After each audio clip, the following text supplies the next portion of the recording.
Assalamualaikum warahmatullahi wabarakatuh. Kami dari kelompok 5 beranggotakan saya Aprian Fatur Rahman NIM A1D1222147.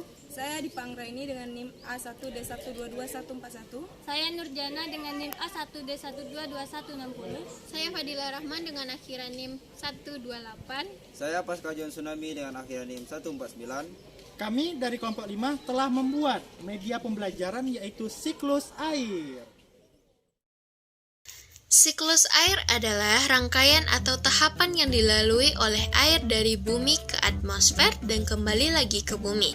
Proses siklus air atau siklus hidrologi menggambarkan pergerakan terus-menerus dari air yang ada di bumi. Konsep mengenai daur air ini erat kaitannya dengan kehidupan sehari-hari. Secara singkat, contoh proses daur air adalah ketika air laut evaporasi atau tumbuhan transpirasi terkena panas matahari sehingga terjadi penguapan. Proses itu kemudian berujung pada pembentukan awan. Setelah itu, awan ditiup oleh angin hingga berkumpul di atmosfer. Semakin naik ke atas, suhu awan semakin dingin. Awan yang suhunya dingin itu berkondensasi menjadi titik-titik air. Kondensasi adalah perubahan uap air atau benda gas menjadi benda cair pada saat suhu udara di bawah titik embun. Selanjutnya, akibat serangkaian proses tadi, air hujan turun ke bumi yang disebut sebagai presipitasi dan meresap ke dalam tanah yang disebut infiltrasi. Rangkaian proses itu terjadi secara berulang dan menjadi siklus hidrologi yang teratur. Secara umum, urutan tahapan siklus air adalah yang pertama evaporasi atau penguapan, yang kedua kondensasi atau pengembunan, yang ketiga presipitasi atau perubahan awan menjadi hujan, yang keempat ada infiltrasi atau aliran proses air masuk ke dalam tanah dan mengalir di permukaan menuju laut. Tahapan dan urutan siklus air terbagi kepada 4 bagian. Yang pertama ada evaporasi dan transpirasi.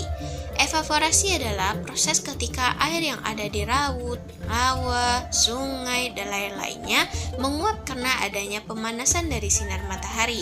Dalam hal ini, air diubah menjadi uap air atau gas sehingga bisa naik ke atmosfer. Transpirasi adalah proses ini serupa dengan evaporasi, hanya saja proses penguapan ini terjadi pada jaringan makhluk hidup, seperti tumbuh-tumbuhan. Yang kedua ada kondensasi.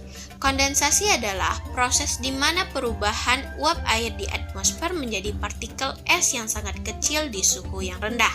Partikel es tersebut saling mendekat satu sama lain, sehingga akan menggumpal sebagai awan. Yang ketiga ada presipitasi. Presipitasi ketika terlalu banyak air yang terkondensasi, maka tetesan air di awan akan menjadi besar dan berat untuk menahan di udara sehingga jatuh sebagai hujan, salju, atau hujan es. Yang keempat ada infiltrasi. Infiltrasi singkatnya adalah proses meresapnya air ke dalam tanah. Infiltrasi jadi salah satu faktor dalam siklus hidrologi yang memainkan peran penting dalam mendistribusikan air hujan sehingga sangat berpengaruh terhadap limpasan permukaan, banjir, erosi, ketersediaan air untuk tanaman, air bawah tanah, dan ketersediaan air untuk irigasi di musim kemarau. Infiltrasi secara umum dipengaruhi oleh berbagai sifat tanah dan vegetasi.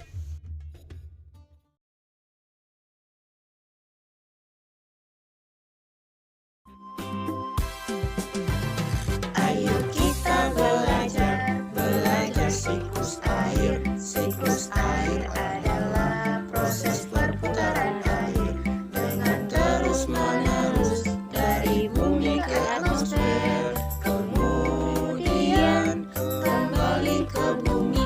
Laut sungai menguap, itu evaporasi, lalu membentuk awan, itulah kondensasi.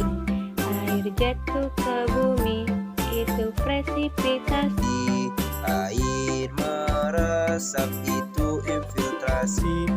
Itulah tahapan siklus air di bumi. Itulah tahapan siklus air di bumi. Teman-teman, itulah tadi penjelasan tentang media pembelajaran yaitu siklus air yang telah kami buat dari kelompok 5. Semoga dari penjelasan tadi dapat bermanfaat bagi kita semua. Saya ucapkan terima kasih. Wassalamualaikum warahmatullahi wabarakatuh.